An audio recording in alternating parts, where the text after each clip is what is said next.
Hello and welcome to all of you. Welcome to Fantastic, an easy solution to all your problems by Deepika Arora Madan. So आज का हमारा topic जो आज हम करने वाले हैं that is rent free accommodation यानी कि RFA. रेंट फ्री एकोमोडेशन क्या है? इनकम फ्रॉम सैलरीज चल रहा है हमारा. Rent free accommodation is a perk. आपको पता है कि हमें बेसिक सैलरी के साथ साथ कुछ अलाउंसेस और कुछ पर्क्स मिलते हैं. अलाउंसेस और पर्क्स में डिफरेंस क्या होता है? Allowances are the benefits that we usually receive in cash. जो हमें कैश में बेनिफिट्स मिलते हैं उन्हें हम अलाउंसेस बोलते हैं, भत्ते बोलते हैं. लेकिन जो बेनिफिट्स हमें इन काइंड मिलते हैं, किसी फॉर्म में मिलते हैं जिसका कैश एम्प्लॉयर द्वारा नहीं दिया जाता, बेनिफिट्स दिए जाते हैं पर किसी काइंड में अदर देन कैश, तो उन्हें हम पर्क्स बोलेंगे.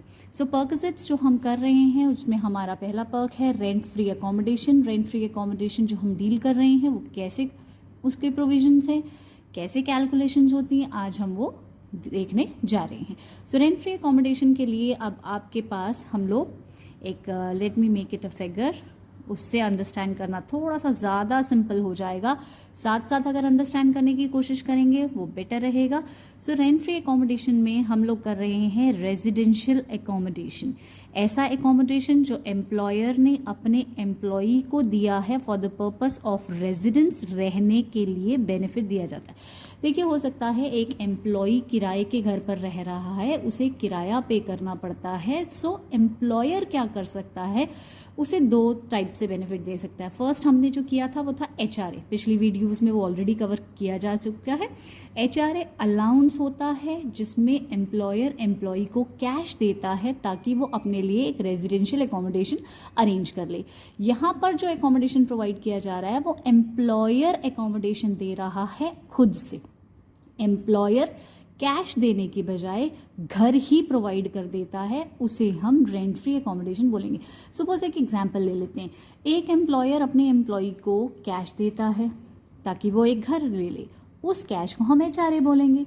दूसरी सिचुएशन में एम्प्लॉयर कैश ना देने की बजाय एम्प्लॉई को चाबी पकड़ाता है घर की और बोलता है कि आप इस घर में रह सकते हैं. तो जो चाबी एम्प्लॉयर को दी गई है, घर का बेनिफिट दिया गया है, आपके घर की चाबी दी गई है कि आप जाइए और जाकर रहिए and you need not to pay rent. उस पर आपको किराया पे करने की ज़रूरत नहीं है, एम्प्लॉयर खुद ही भर देगा. अगर इस तरीके से बेनिफिट प्रोवाइड किया जाता है तो वो बेनिफिट पर्क की कैटेगरी में आएगा, वो बेनिफिट अलाउंस नहीं कहा जाएगा. सो पहला हमारा जो पर्क है रेंट फ्री एकोमोडेशन, उसमें जो पहला पार्ट हम कर रहे हैं that is residential accommodation. Residential accommodation मतलब रहने के लिए जगह दी. किसने दी? एम्प्लॉयर ने. किसको दी? एम्प्लॉय को दी. टैक्स किसे लगेगा? एम्प्लॉय को लगेगा. हमें पता है कि whosoever is earning the income या बेनिफिट जिसको मिल रहा है वही टैक्स देता है. सो यहाँ पे एम्प्लॉयर बेनिफिट दे रहा है और एम्प्लॉय बेनिफिट रिसीव कर रहा है. So employee is the person who is receiving the benefit, so he is liable to pay tax on it. तो एम्प्लॉय को इस रेजिडेंशियल एकोमोडेशन पर टैक्स पे करना पड़ेगा. सो किस तरीके से प्रोविजंस चलेंगे? रेजिडेंशियल एकोमोडेशन में we have further two categories. One is government employee. अगर कोई पर्सन गवर्नमेंट एम्प्लॉय है, सरकारी मुलाजिम है, तो उसका कैलकुलेशन अलग तरीके से होता है. और अगर वो पर्सन नॉन गवर्नमेंट एम्प्लॉय है तो उसका कैलकुलेशन डिफरेंट तरीके से होगा. सो गवर्नमेंट और नॉन गवर्नमेंट एम्प्लॉयज़ में डिफरेंस क्या आता है, प्रोविजंस कैसे डिफरेंट हो जाते हैं, ये हम यहाँ पर देख रहे हैं. अगर कोई पर्सन गवर्नमेंट एम्प्लॉय है और गवर्नमेंट सपोज क्वार्टर प्रोवाइड किए गए हैं, एम्प्लॉयर ने एम्प्लॉय को क्वार्टर दिया है क्योंकि वो गवर्नमेंट एम्प्लॉय है, सरकारी कर्मचारी है. तो सरकारी कर्मचारी को अगर क्वार्टर दिया जाता है या रेजिडेंशियल एकोमोडेशन रहने के लिए दिया जाता है तो टैक्स किस तरीके से लगता है? सो टैक्स लगाने के लिए, पर्क को टैक्स लगाने के लिए we have a provision which is amount determined by government. इसका जो कैलकुलेशन होगा वो गवर्नमेंट ही डिटरमाइन करेगी कि कितने अमाउंट पर टैक्स लगना चाहिए. सो रेंट फ्री एकोमोडेशन में गवर्नमेंट एम्प्लॉय को कितना टैक्स लगेगा सरकार खुद से डिसाइड करके असेसिंग ऑफिसर को बताएगी और असेसमेंट उसी के हिसाब से होगी, टैक्स कैलकुलेशन उसी के बेस पर होगी. So amount determined by government ही यहाँ पे पर्क की वैल्यू होती है in case of government employees. Residential accommodation कर रहे हैं हम, गवर्नमेंट एम्प्लॉयज़ के केस में सरकार खुद बताती है कि कितने किराए पर टैक्स लेना है. Suppose it may be 5,000 per month, तो अगर 5,000 पर मंथ है तो 60,000 एम्प्लॉय के लिए टैक्सेबल हो जाएगा। 5,000 इंटू 12 करके 60,000 एम्प्लॉय को टैक्स पे करना पड़ेगा, 60,000 रुपीज़ पर, मतलब 60,000 की इनकम मानी जाएगी और उस पर टैक्स लगेगा। सो सरकार ही बताएगी। अब मार्केट में उसकी फेयर मार्केट वैल्यू कितनी चल रही है, कितने में अगर बाहर से लेता, सरकार ना डिटरमाइन करती तो कितना रेट चल रहा था, that is not relevant for you. Market में जितना मर्जी उसका किराया चल रहा हो, कितना मर्जी रेंट चल रहा हो, अगर डिटरमाइन सरकार ने करना है तो सरकार ही करेगी। सरकारी एम्प्लॉय है, सरकार ही बताएगी कि कितने अमाउंट के पर्क पर टैक्स लगना चाहिए। So amount will be determined by the government only. सरकार डिटरमाइन करके जो बताती है उस पर टैक्स लगा लिया जाता है। So this is about unfurnished accommodation. Unfurnished का मतलब क्या है, इसमें कोई साथ में कोई बेनिफिट्स आपको फर्निशिंग्स नहीं दी जा रही। सपोज आपके पास रेफ्रिजरेटर, फर्नीचर या कुछ और टीवी, इस टाइप के बेनिफिट्स आपको फर्निशिंग्स भी साथ में दी जाती हैं। सो उसका आपको एक्स्ट्रा चार्ज लगेगा। ऑफ कोर्स एक्स्ट्रा बेनिफिट्स मतलब एक्स्ट्रा टैक्स, मतलब extra value of perquisites. So extra value of perquisites अगर आपको दिए जा रहे हैं, साथ में कुछ फर्निशिंग्स भी प्रोवाइड की जा रही हैं, सो उन फर्निशिंग्स का भी 10% वैल्यू आपको इसमें ऐड करना पड़ेगा।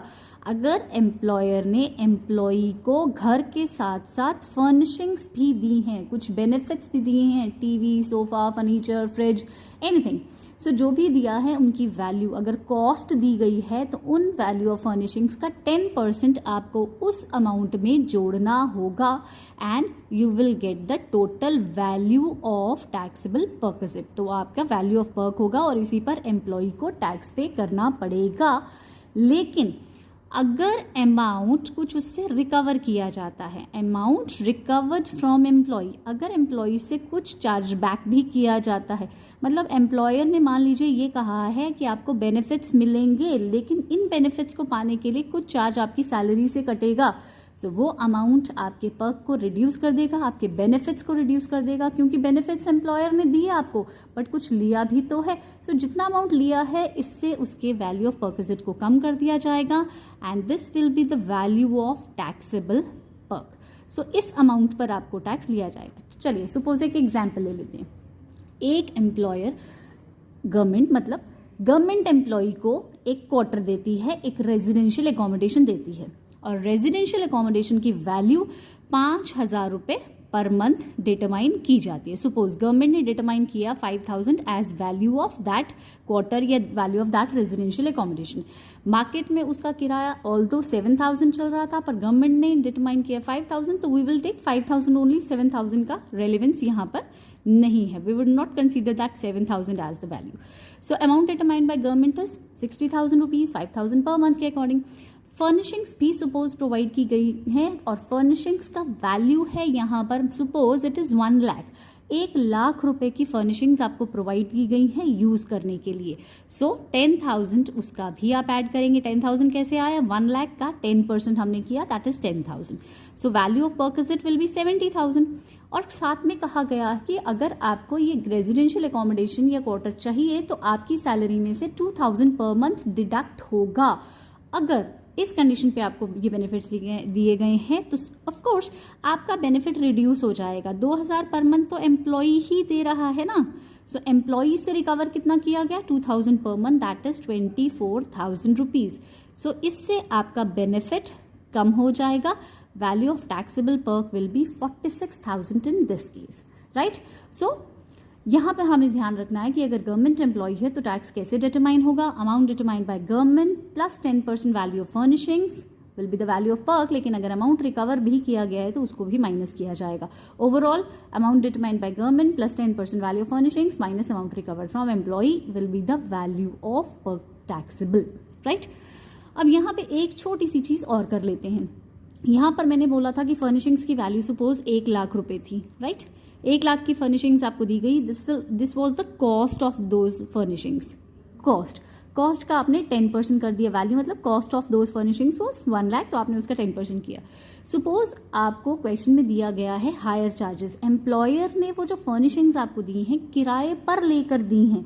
सो अगर यहाँ पर हायर चार्जेस दिए हुए हैं आपको, हायर चार्जेस मीन्स किराया दिया हुआ है, तो आपने उसका 10% नहीं करना, वो एज इट इज़ लिखना है। जैसे इसी क्वेश्चन में अगर मैं बोलूँ कि गवर्नमेंट ने आपको फर्निशिंग्स किराए पर लेकर दी हैं और उसका किराया है 10,000 रुपये, सो आपने क्लियरली 10,000 रुपीज़ यहाँ पर लिख देने हैं, उसका फर्दर 10% नहीं करना। अगर हायर चार्जेस दिए गए तो एज इट इज़ लिखेंगे, अगर कॉस्ट यानी उसकी वैल्यू दी हुई है तो उसका 10% आपको करना है, फिर आपकी वैल्यू डिटरमाइन होगी। ये क्यों है 10% क्यों है? क्योंकि हम ये अज्यूम करते हैं कि ये जो असेट्स हैं उनकी जो लाइफ स्पैन होता है वो 10 ईयर्स होता है। बेस्ड ऑन दिस अजम्पशन हम 10% ले लेते हैं कि 10% बेनिफिट आपने साल भर में ले लिया है। सो अगर हायर चार्जेस ही दिए हुआ है, वो 1 साल का ही अमाउंट दिया हुआ है, उसका फर्दर 10% करने की ज़रूरत नहीं होगी। सो गवर्नमेंट एम्प्लॉय के केस में amount determined by government plus 10% value of furnishings और हायर चार्जेस का 10% नहीं करना, minus amount recovered from employee. Next पे चलते हैं, hope it's clear. Non government employees, अब नॉन गवर्नमेंट एम्प्लॉयज में कैलकुलेशन किस तरीके से होगी? नॉन गवर्नमेंट एम्प्लॉयज में फर्दर वी हैव कैटेगरीज। वो कैटेगरीज क्या क्या हैं? First we have is house taken on rent, ऐसा घर जो किराए पर लेकर दिया है। एम्प्लॉयर ने अपने एम्प्लॉई को एक घर दिया जो कि किराए का घर है, एम्प्लॉयर का खुद का घर नहीं है, उसने किराए पर घर लिया और एम्प्लॉई को दे दिया। तो टैक्स किस तरीके से लगेगा? चलिए लेट अस टेक अजम्पशन। कुछ आप अगर अंडरस्टैंड करके करेंगे तो ये कंसेप्ट्स आप कभी नहीं भूलेंगे। तो चलिए इमेजिन कीजिए, एक थॉट लेकर आइए अपने माइंड में। आप एक एम्प्लॉयर हैं, चलिए मैं आपकी एम्प्लॉयर हूँ और आप मेरे एम्प्लॉय हो, राइट? मैंने आपको एक घर की चाबी दी और मैंने आपको बोला कि आप इस घर में जाकर रहिए और आपको इस घर का किराया पे करने की ज़रूरत नहीं है। Am I paying you any benefit? मैं आपको कोई ना कोई बेनिफिट दे रही हूँ? ऑफकोर्स येस, मैं आपको कुछ बेनिफिट प्रोवाइड कर रही हूँ, I am providing you some benefit. So जो बेनिफिट मैं आपको दे रही हूँ वो कितना बेनिफिट है? अब कितना बेनिफिट है? आप कहेंगे ऑफकोर्स आपने मुझे चाबी दी तो आपने मुझे ये चाबी पे जो भी किराया पे किया होगा जो मकान मालिक को, वो आपने मुझे बेनिफिट दिए। Of course this is true. मैंने आपको क्या बेनिफिट दिया है? मैंने आपको कहा है कि आपको उस घर पे कोई भी टैक्स पे कोई भी रेंट पे करने की ज़रूरत नहीं है। आप क्योंकि उस घर का कोई रेंट पे नहीं कर रहे, मैं तो पे कर रही हूँ ना। मैं कौन हूँ? मैं एम्प्लॉयर। एम्प्लॉयर उस घर पर रेंट पे कर रहा है और आपको वो बेनिफिट दे रहा है। सो आपका एम्प्लॉयर आपको कितना बेनिफिट दे रहा है? What ever rent is paid by employer, जो भी रेंट एम्प्लॉयर पे कर रहा है that will be your benefit, right? Employer जो भी रेंट पे कर रहा है वो एम्प्लॉई के लिए बेनिफिट है, वही आपके लिए पर्क टैक्सेबल है और उस पर आपको टैक्स पे करना पड़ेगा। Of course yes this is true. But यहाँ पे इनकम टैक्स ने आपके पास एक बेनिफिट दिया है, वो क्या है? रेंट पेड बाय एम्प्लॉयर और 15% of salary which ever is less. क्योंकि ऐसा ना हो कि एम्प्लॉयर ने जो किराए पर घर दिया है वो एम्प्लॉई की 15% सैलरीज की रिक्वायरमेंट से ज़्यादा है। सो इसीलिए आपको एक मिनिमम लिमिट दे दी। एम्प्लॉयर की 15% सैलरी से ज़्यादा किराया अगर एम्प्लॉयर पे करता है तो विच एवर इज लेस पे एम्प्लॉई टैक्स पे करने वाला है, ज़्यादा अमाउंट पर टैक्स पे नहीं करेगा। एम्प्लॉई को भी बेनिफिट यहाँ पर दिया गया है। सो रेंट जो भी एम्प्लॉयर ने पे किया है वो आपको बेनिफिट है, या फिर 15% ऑफ सैलरी, दोनों में से जो भी लीस्ट अमाउंट होगा which ever will be less, वो आपका यहाँ पर अमाउंट लिखा जाएगा। अब इसी में साथ में अगर आपको फर्निशिंग्स भी दी गई है, ये तो अनफर्निश्ड हो गया, अगर फर्निशिंग्स नहीं दी गई तो यही आपका वैल्यू ऑफ परक्विजिट है और कुछ नहीं करना। अगर आपको साथ में फर्निशिंग्स भी दी जाती हैं तो मैं यहाँ पर 10% वैल्यू ऑफ फर्निशिंग्स भी ऐड कर दूंगी, जैसे हमने गवर्नमेंट एम्प्लॉयज़ के केस में किया था। So 10% value of furnishings will be added if furnishings are provided. अगर हायर चार्जेस हैं तो अगैन हायर चार्जेस ले लेने, उसका 10% नहीं करना। और आपको मालूम है कि माइनस क्या करना होगा, like we did in government employee, amount recovered from employee. अगर एम्प्लॉयर ये बोलता है कि मैं आपको ये घर प्रोवाइड कर तो दूंगा लेकिन आपको अपनी सैलरी में से मान लीजिए सपोज 1000 पर मंथ का अमाउंट पे करना पड़ेगा, तो वो अमाउंट से आपका बेनिफिट रिड्यूस हो जाएगा और उसको माइनस किया जाएगा। So this plus this minus this will be the value of taxable perk, right? So इस पर्क को हम टैक्स लगाएंगे। Right. So this was house taken on rent. अभी हमने किया गवर्नमेंट एम्प्लॉय के केस में, नॉन गवर्नमेंट एम्प्लॉय के केस में हाउस टेकन ऑन रेंट किया कि अगर किराए पर घर लेके दिया जाता है तो टैक्स किस तरीके से आपको पे करना पड़ता है. Next we have house owned by employer. अब यहाँ पे जो घर है वो एम्प्लॉयर का खुद का घर है. एम्प्लॉयर ने आपको किराए का घर नहीं दिया. जैसे पिछले केस में क्या था, मैंने आपको कहा था, मान लीजिए सपोज मैं आपकी एम्प्लॉयर हूँ और मैं आपको घर की चाबी देती हूँ और आपको कहती हूँ आपको इस पे किराए पे करने की ज़रूरत नहीं है, तो मैंने खुद किराया पे किया उसके ऊपर. So that was house taken on rent. अब इस केस में मैं जिस घर की चाबी आपको दे रही हूँ, मैंने उसको अपने घर की चाबी आपको दी है क्योंकि वो घर मेरा है, मैं ओन करती हूँ उसे, and I am not charging any rent from you. तो आपको बेनिफिट तो मिल ही रहा है ना. वो बेनिफिट कितना है? अब पिछले केस में तो हमें रेंट पता चल गया था कि रेंट जितना एम्प्लॉयर ने पे किया वही बेनिफिट है एम्प्लॉय के लिए, लेकिन यहाँ पे तो रेंट पे किया ही नहीं जा रहा because the house is owned by employer. वो तो जो आपका नियोक्ता है, जो आपका एम्प्लॉयर है, उसका खुद का घर है. तो कैसे डिटरमाइन करेंगे? तो कैलकुलेशंस करने के लिए we will use population basis. Population based इस्तेमाल करना पड़ेगा. अगर जिस सिटी में आपको घर दिया गया है वहाँ की पॉपुलेशन चेक करनी पड़ेगी. If the population of that area is more than 25 lakh, अगर उस जगह की पॉपुलेशन 2001 सेंसस के अकॉर्डिंग 25 लाख के ज़्यादा, जो जनगणना के अकॉर्डिंग 25 लाख से ज़्यादा पॉपुलेशन है जहाँ की, जिस सिटी की, वहाँ पर आपको घर प्रोवाइड किया गया. देखिए, ज़्यादा पॉपुलेशन होती है जिस सिटी की, वहाँ पे ज़्यादा किराए होते हैं. जहाँ पे कम पॉपुलेशन होती है वहाँ पे कम किराए होते हैं. तो इसी तरीके से ही आपका बेनिफिट भी डिटरमाइन होगा. अगर पॉपुलेशन उस जगह की 25 लाख से ज़्यादा है, सो 15% ऑफ सैलरी आपको बेनिफिट दिया जा रहा है, ये अज्यूम किया जाएगा. अगर पॉपुलेशन 10 से 25 लाख के बीच में है, पॉपुलेशन उस जगह की 10 लाख से 25 लाख के बीच में है, तो अमाउंट होगा आपका 10% ऑफ सैलरी. और अगर उस जगह की पॉपुलेशन 10 लाख से कम है, population is less than 10 lakh, तो we will say it would be 7.5% of salary. तो ये आपको बेनिफिट्स प्रोवाइड किए गए हैं. 15% ऑफ सैलरी, 10% ऑफ सैलरी और 7.5% of salary if the house is owned by employee. Rent पे लिया है तो रेंट पेड और 15% विच एवर इज लेस. लेकिन अगर खुद का घर है तो पॉपुलेशन बेसिस देखे जाएंगे. अगर सेंसस के अकॉर्डिंग उस जगह की, उस सिटी की पॉपुलेशन 25 लाख से ज़्यादा है, सो 15% सैलरी का करेंगे. 10 to 25 लाख के बीच में तो 10% ऑफ सैलरी करेंगे. पॉपुलेशन अगर 10 लाख से कम है तो 7.5% ऑफ सैलरी करेंगे. यहाँ पर कंफ्यूजन नहीं करनी, 15, 10 और 5 नहीं कर देना, इट्स 7.5. 7.5 से रिड्यूस नहीं है, राइट. और पॉपुलेशन कितनी है हमें कैसे मालूम चलेगा? It would be given in the question itself. आपको खुद से कैलकुलेट करने की ज़रूरत नहीं होती. और अगर कई ऐसे भी क्वेश्चन हो सकते हैं जिसमें आपको पॉपुलेशन मेंशन ही नहीं है, तो आप कंफ्यूज हो जाते हैं कि कौन से पॉपुलेशन को बेस बनाएं, तो वी विल टेक दिस. और नीचे अजम्पशन ज़रूर देंगे that we have assumed that the population of particular city, जो भी सिटी दी होगी, is more than 25 लाख. तो आप उसके अकॉर्डिंग 15% ऑफ सैलरी करके अपना क्वेश्चन कर सकते हैं. लेकिन अगर मेंशन है, सपोज किसी क्वेश्चन में मेंशन है कि पॉपुलेशन 12 लाख है उस जगह की, तो ऑफकोर्स आपको पता है कि वो इसके ड्यूरेशन में आ रही है, तो आप 10% ऑफ सैलरी कर देंगे. सो अगर फर्निशिंग्स भी दी गई हैं तो you know in every case we will add 10% value of furnishings. हर केस में, इसमें जिसमें भी है. और minus amount recovered from employee. Employee से अगर कोई अमाउंट रिकवर किया गया है तो उसे हमने माइनस करना है. वी नो इट, जैसे हमने बाकी सारे केसेस में किया है. सो गवर्नमेंट एम्प्लॉय के लिए हमने क्या किया? Amount determined by government plus 10% value furnishings minus amount recovered from employ. Recovered from employee, I should write it here.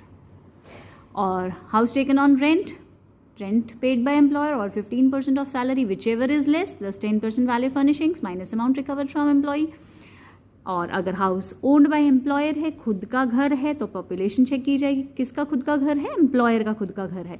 25 lakh से ज़्यादा है तो 15% सैलरी का, 10 से 25 लाख के बीच में है तो 10% सैलरी का, और पॉपुलेशन अगर 10 लाख से कम है तो 7.5% ऑफ सैलरी। इन सब में अगर फर्निशिंग्स नहीं है तो यहीं पे क्वेश्चन एंड होगा, लेकिन अगर फर्निशिंग्स दी गई हैं तो 10% वैल्यू ऑफ फर्निशिंग्स भी ऐड करना पड़ेगा, और अगर अमाउंट रिकवर किया गया है कुछ भी एम्प्लॉय से तो वो माइनस किया जाएगा, जैसे हर केस में हम कर रहे हैं, राइट। उसके बाद आपके पास आ जाता है एकोमोडेशन इन होटल। एकोमोडेशन इन होटल, अगर आपको एकोमोडेशन दी गई है होटल में तो कैसे कैलकुलेशन करनी है? अगर आपको होटल में एकोमोडेशन रहने के लिए जगह का इंतज़ाम कर दिया गया है, क्योंकि आपके पास रहने के लिए कोई स्पेस नहीं था, तो एम्प्लॉयर ने कुछ दिनों के लिए आपका अरेंजमेंट होटल के रूम में कर दिया है और आप उस एकोमोडेशन में ही रह रहे हैं फॉर द टाइमिंग, आपका कोई रहने का अरेंजमेंट नहीं हो जाता, राइट। सो एकोमोडेशन अगर होटल में प्रोवाइड की गई है अप टू 15 डेज, 15 दिन तक अगर आपको होटल में एकोमोडेशन दी गई है तो आपके लिए कुछ टैक्स पे करने की ज़रूरत नहीं है।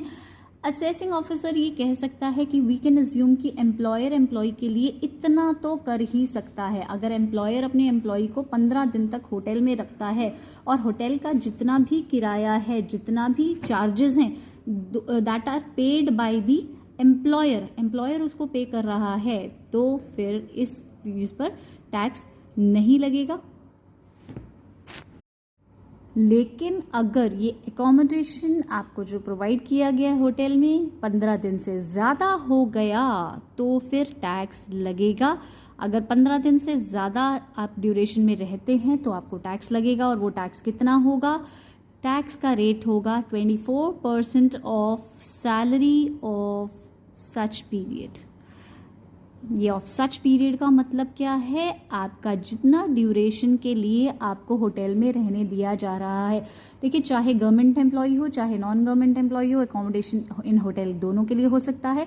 15 दिन तक आपको इस पर टैक्स पे करने की ज़रूरत नहीं है, लेकिन 15 दिन के बाद अगर 15 दिन से ज़्यादा, सपोज 20 दिन के लिए, 25 दिन के लिए आपको वहाँ पे रहने के लिए अगर बोल दिया जाता है, आप 25 दिन तक स्टे करते हैं होटल में, तो पूरे के पूरे 25 दिन का होटल का एकोमोडेशन का जितना भी प्रोविजन के अकॉर्डिंग आपको टैक्स लगेगा और आपको पे करना पड़ेगा। सो अप टू 15 डेज तक कोई टैक्स नहीं है। एक जगह से दूसरी जगह आप ट्रांसफ़र कर रहे हैं, हो सकता है सपोजिंगली आपको ट्रांसफ़र के टाइम पर कुछ 15 दिनों के लिए रहना पड़ गया, इट्स ओके। असेसिंग ऑफ ये एम्प्लॉयर जो है आपको 15 दिन के लिए होटल में रहने देता है तो इस पर टैक्स नहीं लगता। लेकिन अगर 15 से ज़्यादा डेज है, मोर देन 15 डेज है, और बाकी सभी केसेस में आपको टैक्स कैसे लगेगा? 24% of salary of such period. ये कैसे मैं बता देती हूँ। सपोज अभी मैंने बोला 25 दिन, अगर आप 25 दिन रहते हैं सो 24% ऑफ सैलरी, सैलरी आपकी जितनी भी है, let me take it as 3,65,000, 25 days आप रहे हैं, so this would be the case. 25 days, एक साल में 365 दिन होते हैं, तो 25 दिन पूरी सैलरी होगी। Salary for the whole year into 25 days, 25 दिन की आपकी सैलरी आ जाएगी। सपोजिंगली इट विल बी 25,000 और उसका 24% हम कर देंगे, सो दैट वुड बी 6,000। अब आपको इस पर टैक्स लगेगा। अब यहाँ पे 24% of salary of such period और amount paid by employer, employer ने कितना किराया पे किया है। सपोज आप 25 दिन रहे और हर दिन का आपका रेंट 1,000 रुपये था। सो हर दिन का रेंट अगर 1,000 रुपये था तो एम्प्लॉयर ने कितना पे किया होगा? 1,000 into 25, so this would B 25,000, which ever is less आपको टैक्स लगेगा। सो यहाँ पे which ever is less 6,000 rupees, ठीक है। तो इस तरीके से आपने करना है। अब देखिए यहाँ पे थोड़ा सा आपको और भी बेनिफिट और भी आपको प्रोविजंस में सिमिलैरिटीज़ बताती हूँ। देखिए, हमने अकोमोडेशन टेकन ऑन रेंट किया था, right, house taken on rent. तो यहाँ पे क्या किया था? रेंट पेड बाय एम्प्लॉयर और 15% ऑफ सैलरी। यहाँ भी देखा जाए तो देखिए सेम है, अमाउंट पेड बाय एम्प्लॉयर और 15% की जगह इट्स 24% ऑफ सैलरी, सेम है provision. That was rent paid by employer और 15% ऑफ सैलरी, यहाँ पे अमाउंट पेड बाय एम्प्लॉयर और 24%। यहाँ भी आप कह सकते हैं rent paid by employer, rent को अमाउंट हमने लिख दिया है rent paid to hotel, that is amount, कोई दिक्कत नहीं है। मैं रेंट भी यहाँ पर मेंशन कर सकती हूँ, तो रेंट पेड बाय एम्प्लॉयर, और 15 की जगह इट्स 24% ऑफ सैलरी। यहाँ पर भी अगर आपको 2 महीने, 3 महीने, 4 महीने के लिए दिया जाता है तो आप भी उसी for such period he calculate करते हैं। Of course rent paid by employer और 15% of salary of such period you could write. अगर आपको 3 महीने के लिए घर दिया जाता है तो आप लिख सकते हैं 15% of salary of 3 months. So provision same है, अमाउंट पेड बाय एम्प्लॉयर और 24% of salary of such period which ever is less. यहाँ भी यही था, तो प्रोविजन सेम है, समझने की कोशिश कीजिए, क्रैम करने की जरूरत नहीं है। प्लस यहाँ पे 10% वैल्यू ऑफ फर्निशिंग्स नहीं होगा, reason being hotel is already fully furnished. Accommodation हमेशा होटल का फर्निश्ड ही होता है, तो उसके लिए अलग से 10% वैल्यू ऑफ फर्निशिंग्स जोड़ने की जरूरत नहीं है। हाँ ऑफ कोर्स येस, अगर अमाउंट कुछ रिकवर किया गया है एम्प्लॉय से that would be deducted. Amount recovered from employee, अगर एम्प्लॉय से कुछ आप अमाउंट रिकवर कर रहे हैं तो उसको डिडक्ट जरूर किया जाएगा। सुपोजिंगली लेट मी से यहाँ पर 100 रुपी पर डे के हिसाब से अमाउंट रिकवर किया जाता है एम्प्लॉय से, 25 दिन रहा 100 रुपी पर डे के according, so that would be deducted 2500 rupees. तो बाकी का बचा हुआ 3500 रुपीज़ एम्प्लॉय को टैक्स पे करना पड़ेगा। So this would be taxable perk, right. So यहाँ पे आपका प्रोविजन एकोमोडेशन इन होटल भी हो गया है। पहला हमने एकोमोडेशन कौन सा किया, रेजिडेंशियल एकोमोडेशन, रहने के लिए परमानेंटली आप एकोमोडेशन इस्तेमाल कर रहे हैं तो गवर्नमेंट और नॉन गवर्नमेंट में क्लासीफाई किया। एकोमोडेशन इन होटल गवर्नमेंट का भी हो सकता है, नॉन गवर्नमेंट एम्प्लॉय के लिए भी हो सकता है, कोई प्रॉब्लम उसमें नहीं है। नेक्स्ट जो टॉपिक हम कर रहे हैं that is accommodation at site. Accommodation at site, accommodation at site का मतलब क्या है, आपको किसी साइट प्लेस पर ऑफिशियल काम के लिए कहीं भेजा गया है और वहाँ पर आपको एकोमोडेशन प्रोवाइड की गई है। एकोमोडेशन आपके पास टेम्परेरी नेचर की भी हो सकती है और रिमोट एरिया में भी हो सकती है, दो पॉसिबिलिटीज़ हो सकती हैं। टेम्परेरी लोकेशन है, टेम्परेरी साइट किसे कहा जाएगा, टेम्परेरी साइट वो होती है आपको एक वुडन स्ट्रक्चर, सपोज आपको टेम्परेरी एक रेजिडेंशियल एकोमोडेशन दिया गया जिसका प्लिंथ एरिया 800 जो स्क्वायर फीट है उससे ज़्यादा नहीं है और जो पॉपुलेशन है वहाँ जो लोकल लिमिट्स के 8 किलोमीटर दूर है। It's 8 kilometre away from the municipality और कंटेनमेंट बोर्ड के दूर है और उसका प्लिंथ एरिया 800 स्क्वायर फीट से ज़्यादा नहीं है। दैट इज़ अ टेम्परेरी आपका नेचर का आपका जो बिल्डिंग है, जो बिल्डिंग प्रोवाइड की गया है वो टेम्परेरी नेचर का साइट है, टेम्परेरी नेचर का बिल्डिंग है, wooden structure, it may be a wooden structure.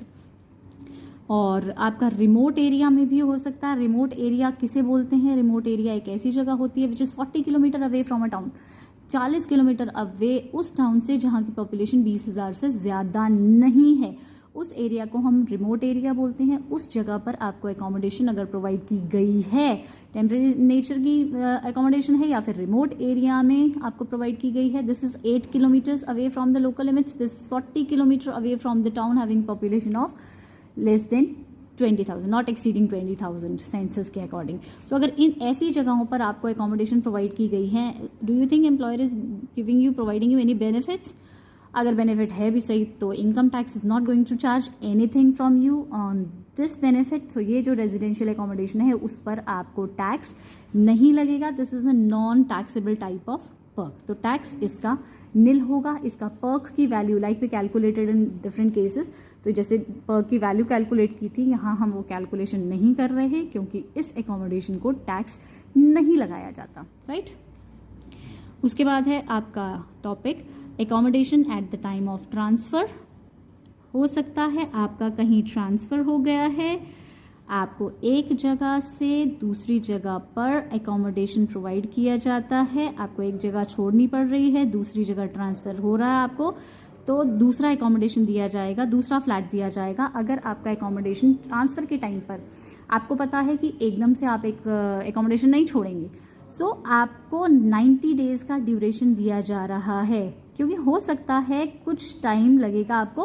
And for the timing you are occupying both the houses, दो घर आपके पास हैं, एक जगह को आपको छोड़ना है, दूसरे में आपको शिफ्ट करना है। सो 90 डेज़ का ड्यूरेशन आपको इनकम टैक्स की तरफ से दिया जा रहा है। 90 डेज़ तक आपको दो एकोमोडेशन आप अपने पास रखेंगे। सपोज आपकी ट्रांसफ़र एक जगह ए जगह से लेकर बी जगह पर आपको जाना है, सो बाय द टाइम दोनों अकोमोडेशन आपके पास हैं और 90 दिन का ड्यूरेशन आपको दिया जा रहा है। 90 दिन तक आपको जो टैक्स लगेगा वो किस पर लगेगा, टैक्सेबल पर्क कौन सा होगा? टैक्सेबल पर्क उस घर की वैल्यू होगी विच इज लेसर, उस घर की वैल्यू होगी which is lesser amongst the two. दोनों घरों में से दोनों की वैल्यू कैलकुलेट की जाएगी। टैक्सेबल किसकी वैल्यू होगी? सपोज ए का घर का किराया कम है, बी का ज्यादा है, सो लोअर वैल्यू पर आपको टैक्स लगेगा 90 डेज तक। Which ever house is having the least value वो आपको टैक्स लगेगा। लेकिन अगर 90 डेज के बाद भी आपने दोनों घर ऑक्यूपाइड रखे, मोर देन 90 डेज हो चुके हैं, 3 महीने पूरे हो चुके हैं, 90 दिन के बाद भी आप दोनों घर को ऑक्यूपाई किए हुए हो, सो अगर आप दोनों को ऑक्यूपाई रखते हो तो इसका मतलब आप दोनों बेनिफिट्स लेना चाहते हो और एम्प्लॉयर आपको दोनों बेनिफिट्स दे रहा है, so both value of both houses will be taxable. दोनों घरों की वैल्यू को आपको टैक्स लगेगा। क्यों लगेगा? क्योंकि आप दोनों घर का बेनिफिट उठा रहे हो और दोनों घर आपके पास हैं, तो आपको क्योंकि बेनिफिट मिल रहा है तो टैक्स भी लगेगा। इनकम टैक्स में जो बेनिफिट आप लेंगे उस पर टैक्स तो आपको पे करना पड़ेगा। सो 90 डेज तक आपको दोनों में से जो लीस्ट होगा उस पर टैक्स देना है। 90 डेज के बाद अगर दोनों ऑक्यूपाइड आप रखते हो, इफ बोथ ऑक्यूपाइड, अगर आप फिर भी दोनों ऑक्यूपाइड रखते हो तो दोनों पर टैक्स लगेगा। लेकिन अगर आपने एक ऑक्यूपाई कर लिया तो एक पे ही ऑफकोर्स लगेगा, क्योंकि आप जितना बेनिफिट लेंगे उसी पे आपको टैक्स पे करना पड़ेगा। So this was about residential accommodation. Residential accommodation overall हमने एक्सप्लेन कर दिया है। रेजिडेंशियल एकोमोडेशन अगर गवर्नमेंट एम्प्लॉयज़ में होती है तो कैसे डील करना है। नॉन गवर्नमेंट एम्प्लॉयज़ में वी हैड 2 केसेस। वो 2 केसेस कौन कौन से थे? ये नॉन गवर्नमेंट एम्प्लॉय के house taken on rent and house owned by employer. So this was category of this. Non government employee की कैटेगरी थी। नॉन गवर्नमेंट एम्प्लॉय में ये 2 केसेस आपके पास आए थे। उसके बाद रेजिडेंशियल एकोमोडेशन के साथ एकोमोडेशन इन होटल आया था। 15 दिन तक कुछ नहीं और 15 दिन के बाद कैसे टैक्स लगाना है। एकोमोडेशन एट साइट बताया गया था, रिमोट एरिया या टेम्पररी इरेक्शन है आपकी तो टैक्स नहीं लगेगा, लेकिन एक ट्रांसफर के टाइम पर टैक्स लगेगा। वो टैक्स कितना लगेगा? 90 डेज से कम है तो which ever is lesser, 90 days से ज़्यादा है तो दोनों हाउसेस को टैक्स लगाया जाएगा। So this was complete perk of rent free accommodation. Thank you so much. Channel subscribe नहीं किया है so you can subscribe that. Thank you so much. And one more thing I should not forget, ये चीज़ रह नहीं जानी चाहिए आपकी इन सभी चीज़ों में। अभी जब आपको सैलरी की ज़रूरत पड़ेगी, like I have written it 15% of salary, 15% of salary, 10% of salary, 7.5% of salary, here 24% of salary. So what is this salary for this purpose? Salary for this purpose means basic salary plus all monetary receipts. आपको सभी monetary receipts लेने हैं, whatever you are getting in the form of money from your employer, like basic salary, bonus, commission, allowances, everything, all monetary receipts, whatever you are receiving in cash, employer से जो भी आपको cash में मिल रहा है, सिर्फ cash की बात कर रही हूँ, कैश के अलावा अगर आपको कुछ मिल रहा, like employer is contributing towards your provident fund, ये नहीं लेना आपने। लाइक आपको कोई भी ऐसा बेनिफिट मिल रहा है जो कैश में नहीं मिल रहा, उनको अवॉइड करेंगे। All monetary benefits, monetary receipts I have written, जो भी कैश में मिल रहा है, bonus, commission, basic salary, each and everything जो भी आपको मॉनिटरी मिल रहा है, एक्सेप्ट डीए, डियरनेस अलाउंस आपको नहीं लेना। डियरनेस अलाउंस की फर्दर 2 कैटेगरीज मैंने आपको ऑलरेडी पिछली वीडियो में बताई थी। डियरनेस अलाउंस में अगर आपके पास dearness allowance as per terms of employment है या DA as per the calculation of retirement benefits है, यानी डियरनेस पे है, वो आप ले सकते हैं। But dearness allowance, simple dearness allowance which is not as per terms of employment, which is not for use for the calculation of retirement benefits, वो नहीं लेना। सो डीए को छोड़कर, डियरनेस अलाउंस को छोड़कर आपने सभी मॉनिटरी रिसिप्ट्स ले लेनी है और बेसिक सैलरी में उसे ऐड कर देना है, वो आपकी सैलरी निकलेगी और फिर आप उसका कैलकुलेशन करेंगे 24%, 15% और whatever you are wish to do with it. तो यहाँ पे दोबारा ध्यान दीजिएगा, डियरनेस अलाउंस नहीं लेना, डियरनेस पे, जो डियरनेस अलाउंस का एक हिस्सा होता है वो आप ले सकते हैं। Right, thank you.